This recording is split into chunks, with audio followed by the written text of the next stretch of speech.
देखने पे।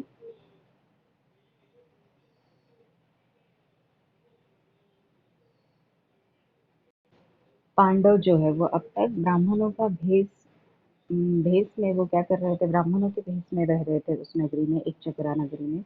लेकिन अब धीरे धीरे उनको कुछ समय हो गया है, उन्होंने वो बकासुर, भीम ने बकासुर का भी वध किया है, तो लोगों को पता चल रहा है कि कहीं ना कहीं बकासुर को मारने वाला कोई साधारण इंसान नहीं हो सकता।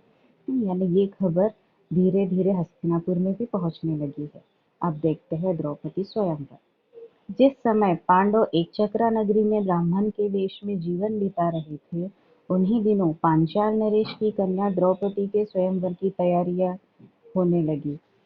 यानी जिस समय जो पांडव है वो भेष बदलकर ब्राह्मण के वेश में कहाँ रह रहे थे, एकचक्रा नगरी में।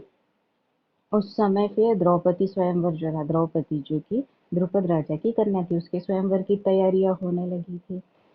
ब्राह्मणों एकचक्रा नगरी के ब्राह्मणों के झुंड पांचाल देश के लिए रवाना हुए। अब जितने भी ब्राह्मण वगैरह थे वो सारे के सारे लोग क्या हुए हैं, अब उस देखने के लिए, उसमें हिस्सा लेने के लिए जो भी है वो निकल चले हैं।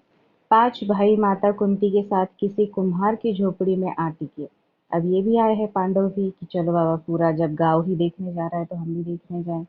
पांचाल देश में पांचाल देश में भी पांडव ब्राह्मण वेश ही धारण किए रहे।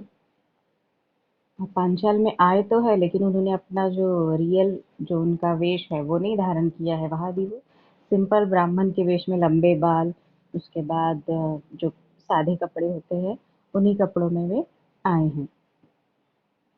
इस कारण कोई उनको पहचान न सका। स्वयंवर मंडप के एक बृहदाकार धनुष्य रखा हुआ था, जिसकी डोरी तारों की बनी हुई थी। अब जो है एक धनुष्य बीचों बीच रखा है, और उस धनुष्य को उठाकर प्रत्युंचा चढ़ाना है। और क्या करना है देखो, जिसकी डोरी तारों की बनी हुई थी, ऊपर काफी ऊंचाई पर एक सोने की मछली टंगी हुई थी, और एक सोने की मछली भी लटकाई हुई है।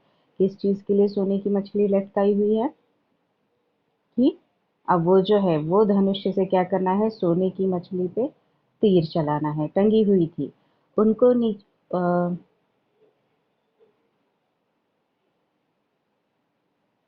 ऊपर काफी ऊंचाई पर एक सोने की मछली टंगी हुई थी, उनके उसके नीचे एक चमकदार यंत्र बड़े वेग से घूम रहा था। उसके ही नीचे एक चमकदार यंत्र था जो बहुत बराबर मछली के नीचे, जैसे मछली अगर ऊपर छत पे लटकाई है तो उसके एक नीचे एक चमकदार यंत्र घूम रहा था।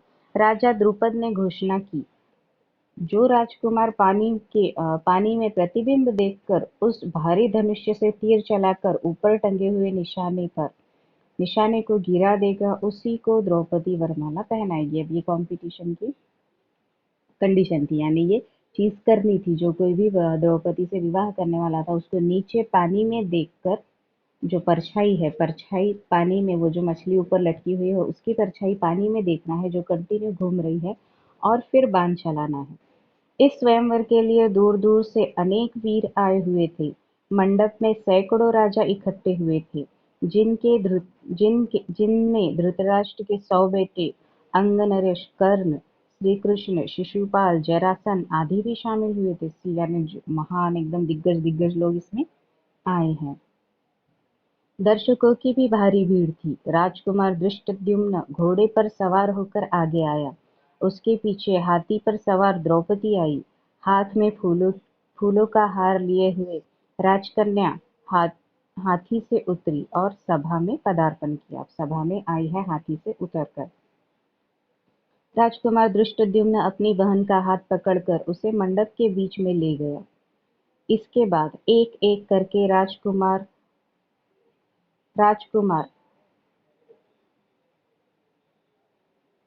उठे और धनुष्य पर डोरी चढ़ाते। अब जितने भी एक एक करके सबकी बारी आई है, सबको चांस मिला है, और एक एक करके राजकुमार उठ रहे हैं, उस पे प्रत्युंचा चढ़ाकर वो मछली को मारने की कोशिश कर रहे हैं। हारते और अपमानित होकर लौट जाते। अब कोई भी नहीं जीत रहा था, हर कोई हार रहा था, अपमानित हो रहा था और लौट जा रहा था। कितने ही सुप्रसिद्ध वीरों का इस तरह वीरों को इस तरह मुंह की खानी पड़ी थी। मुंह की खाना यानी हार जाना।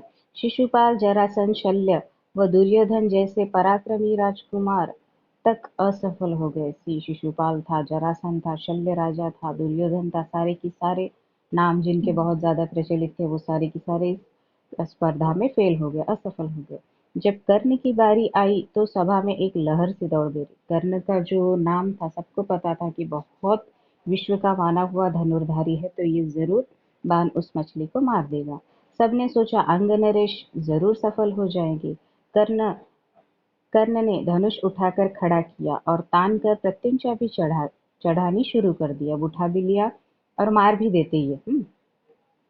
कर्ण तानकर प्रत्यंचा भी चढ़ानी शुरू कर दी। डोरी के चढ़ाने में अभी बाल भर ही की कसर रह गई थी कि इतने में धनुष का डंडा उनके हाथ से छूट गया। जो धनुष का डंडा था जिससे वो हाथ में से निसट गया, नहीं तो मार देते, तथा उछलकर उनके मुंह पर लगा और उनके मुंह पर लग गया। ये कोइंसिडेंस है कि छूट गया, अगर वो ना छूटता तो फिर वो जरूर मार देते। अब ये होनी है भगवान के हाथों की। अपनी चोट सहलाता हुआ कर्ण अपनी जगह पर जा बैठा। इतने में उपस्थित ब्राह्मणों के बीच से एक तरुण उठ खड़ा हुआ। ब्राह्मणों की मंडली में ब्राह्मण वेशधारी अर्जुन को यो खड़ा होते देखकर सभा में बड़ी हलचल मच गई कि ब्राह्मण लोग कैसे कि क्षत्रिय जो होता है वो क्या करता है, क्षत्रिय इंसान ऐसे स्वयंवर वगैरह में भाग लेता है, हिस्सा लेता है, लेकिन ये ब्राह्मण होकर कैसे क्या हिस्सा ले रहे हैं। देखकर सभी में हलचल मच गई। लोगों में तरह तरह की चर्चा होने लगी। तब अर्जुन ने धनुष हाथ में लिया और उस पर डोरी चढ़ा दी। उसने धनुष पर तीर चढ़ाया और आश्चर्यचकित लोगों को मुस्कुराते हुए देखा। लोग उसे देख रहे थे। उसने उसने और देरी न करके तुरंत एक के बाद एक 5 बाण उस घूमते हुए चक्र में मारे। एक के बाद एक 5 मार दिए। जो सारे के सारे लोग ब्राह्मण को बोल रहे थे कैसे ले रहा है, हिस्सा कैसे ले रहा है, वो सारे के सारे ऐसे दांतों तले उंगली दबा ली कि अरे बाप रे, इतना महान ब्राह्मण कौन हो सकता है। मुस्कुराते हुए देखा और लोग उसे देखते ही रह गए। उसने उसने और देरी न करके तुरंत एक के बाद एक 5 बाण उस घूमते चक्र में मारे और हजारों लोगों के देखते देखते निशाना टूटकर नीचे गिर पड़ा। यानी जो मछली ऊपर लटक रही थी वो नीचे गिर गई। सभा में कोलाहल मच गया। बाजे बज उठे। अब सारे के सारे जो बाजे बज उठे हैं सभा में कि अरे बाप रे, की हाँ, राजकुमारी द्रौपदी के लिए एक उचित वर मिल गया है। उस समय राजकुमारी द्रौपदी की शोभा कुछ अनूठी हो गई। वह आगे बढ़ी और सकुचाते हुए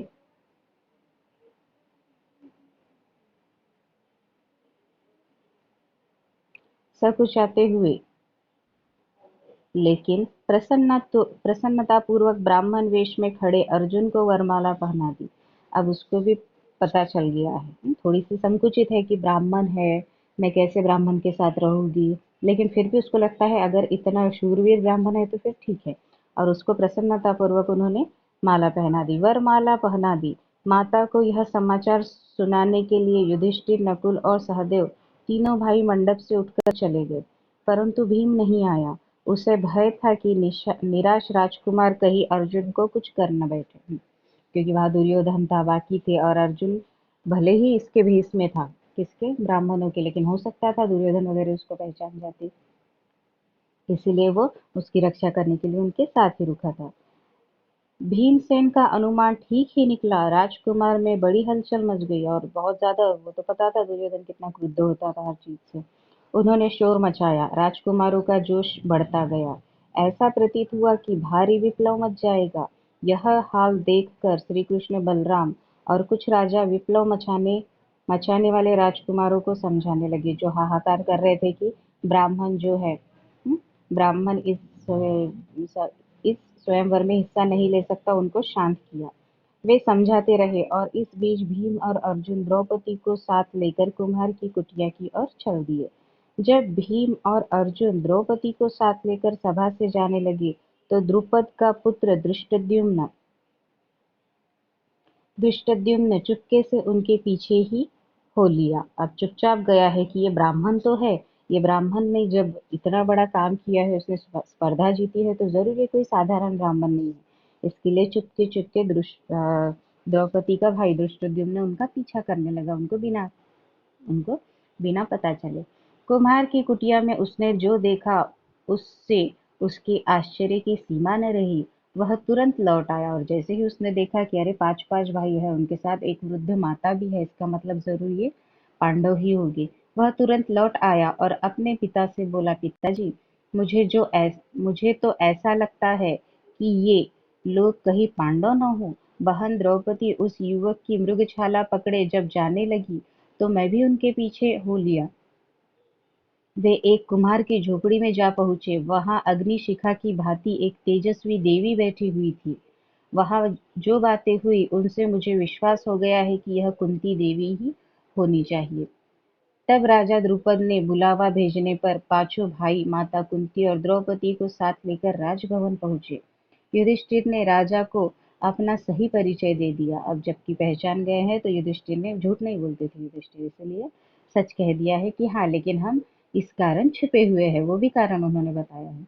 यह जानकर कि ये पांडव है, राजा द्रुपद फूले न समाये। और राजा द्रुपद तो चाहते ही यही थे कि मुझे अर्जुन जैसा ही जो है, क्या बोलते हैं उसको, अर्जुन जैसा ही वर मिले अपनी पुत्री के लिए। उनकी इच्छा पूरी हुई। महाबली अर्जुन मेरी बेटी के पति हो गए हैं, तो फिर द्रोणाचार्य की शत्रुता की मुझे चिंता नहीं रही। अब थोड़ा सा इसका इंटेंशन थोड़ा अलग ही है कि अब द्रोणाचार्य ने मुझे अर्जुन का सहारा लेकर हराया था, अब मैं अर्जुन का ही सहारा लेकर द्रोणाचार्य को हराऊंगा। यह विचार कर उन्होंने संतोष की सांस ली। माँ की आज्ञा और सबकी सम्मति से द्रौपदी के साथ पांचों पांडवों का विवाह हो गया। ठीक है, अब एक्चुअल में क्या होता है, अब इसमें इन्होंने दिया है वो, जब द्रौपदी को लाते हैं तो फिर हमेशा क्या होता है, जब भी भिक्षा वगैरह लाते हैं मांग कर, तो माँ कहती है जो भी लाया है पांचों में बांट लो। ऐसे ही वो स्वयंवर से, माँ को नहीं पता होता कि स्वयंवर में हिस्सा लेने जा रहे हैं, वो अचानक से जाते हैं और लाते हैं, उससे विवाह कराते हैं। तो फिर माँ देखती है, माँ को बोलते हैं कि माँ, हम देखो क्या लाए हैं। माँ कुछ तो काम में होती है और माँ हमेशा की तरह कह देती है, बेटा जो लाया है वो आपस में बांट लो। ऐसा कहने पर सारे शॉक हो जाते हैं और द्रौपदी खुद भी शॉक हो जाती है। लेकिन फिर जैसे ही कुंती पीछे पलट कर देखती है तो वो देखती है, अरे मैंने क्या कह दिया। फिर बहुत विलाप करती है, मुझसे गलती हो गई, ऐसा वैसा। लेकिन वो विधि का विधान था, इसके लिए फिर द्रौपदी को भी बहुत बड़ा सेक्रीफाइस देना होता है, उसको पांचों पांडवों से शादी करनी होती है, जबकि वो सिर्फ और सिर्फ अर्जुन की पत्नी थी। ठीक है।